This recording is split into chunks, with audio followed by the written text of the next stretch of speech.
Good morning, dear students. Today we begin the last lesson of the first first unit, geography. Of course, we begin lesson 5 according to the book, but according to the revised syllabus, it is lesson 4.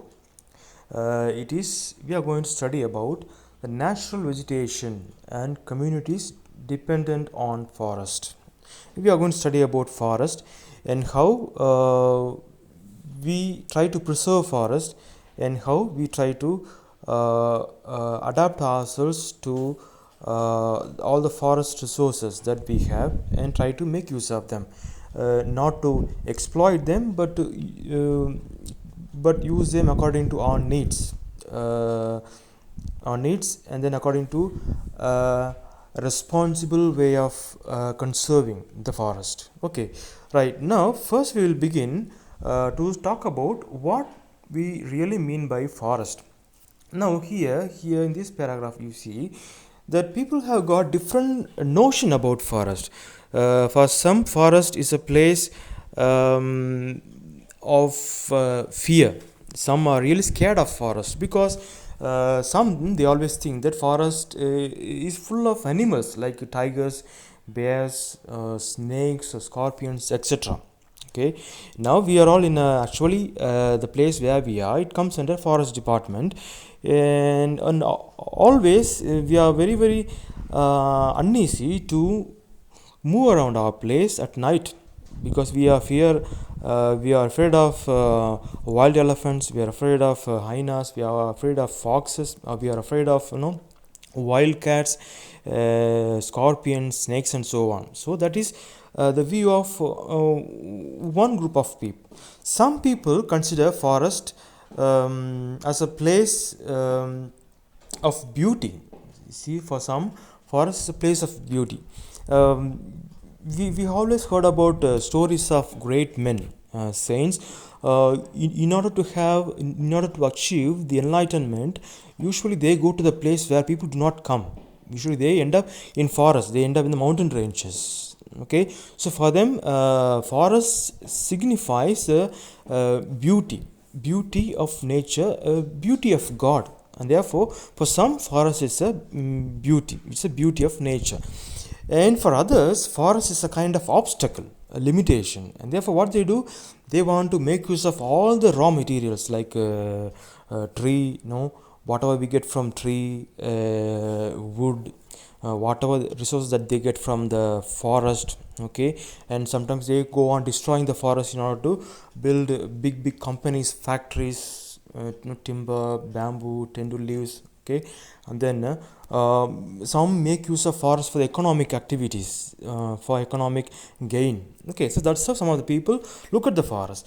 Now people also use forest in a different way. There are different uses of forest. Some people build hut in the forest, then they live in. Some live in the forest, away from all the hustle bustle of the city life or town life. And some, what they do, they go to the forest, they live there for some time, they hunt for the animal, and then they collect them for food. Some go to the forest to hunt for the animal. Okay, and then some go to the forest to find food for their own cattle, domestic animals. Some go there for grazing their cattle. Okay, for some, forests are tourist spot. For people like me, we have never been to forest, we have never been in the forest. So for us people who are from town or from cities, forest is a place of attraction where we go, we walk, we spend time in peace. Okay, we have our meals, we sit together, as one community, and then we try to spend our time. So it's a place of tourism. Okay, some want to clear the forest and establish farms, industries. As I already told you, for some people look at forest as a kind of obstacle, a place that is actually waste of place. Okay, right now here we have different definitions about forest. What are the different definitions about forest? Now we see here there can be no single definition of forest. We cannot say that a forest can have one single definition. No, because each people look at forest in a different way from their own point of view, and therefore we cannot have one common definition. So what we do, we collect the definitions, we collect the opinions of all the people and put them into some kind of understanding of these 4 points. Okay, the first point is this. What is forest? Forest is a large tract of land, several kilometers long and wide. Okay, the first thing that a forest has to qualify is a place to be qualified as a forest is first it should be large. It cannot be a small ground of 1 or 2 cents. Okay, sometimes in a house we have got 1 or 2 cents where we cultivate some vegetables, and we also plant some trees and so on. We cannot call them as forest. For us, the first criteria to call something as forest is that it should be a big land, large tract of land, okay, of several kilometers long and wide. The second important criteria for a place to be called as forest is there should be many trees and other vegetation such as grass, bushes, shrubs, creepers, etc., that grow without any human interference. This is very, very important. So all these things grow: grass, bushes, shrubs, creepers, trees. They grow without human interference. Without you plant the trees, they simply grow on their own. Okay, so the first criteria is that it should be a large part of land, large tract of land of many kilometers. And secondly, all that you find there, the trees, plants, vegetables and so on, they should be growing without any human support. Okay, that is a second criteria. Third criteria, it's a wide range of biodiversity. What's biodiversity?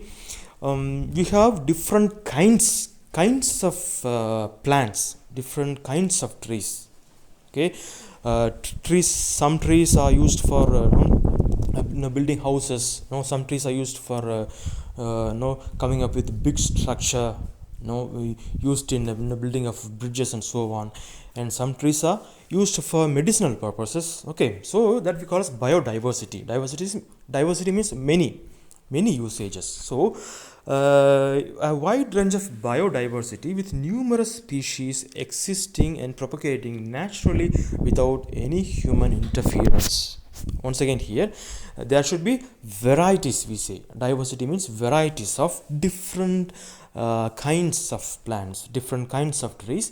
It should be without any human interference. So man does not plant, it just comes out on its own, okay, without any human interference. The fourth point, the fourth criteria to call some place as a forest is in India, the forests are home to many tribal communities that have adapted themselves to living in a forest without causing damage or destruction. Fourth thing is that there are some kind of tribal communities, they live in the forest. So these people who are living in the forest, some kind of tribal communities who are living in the forest, they don't really destroy the forest. They try to encourage the forest. They try to keep the forest. They try to conserve the forest. So they live in the forest,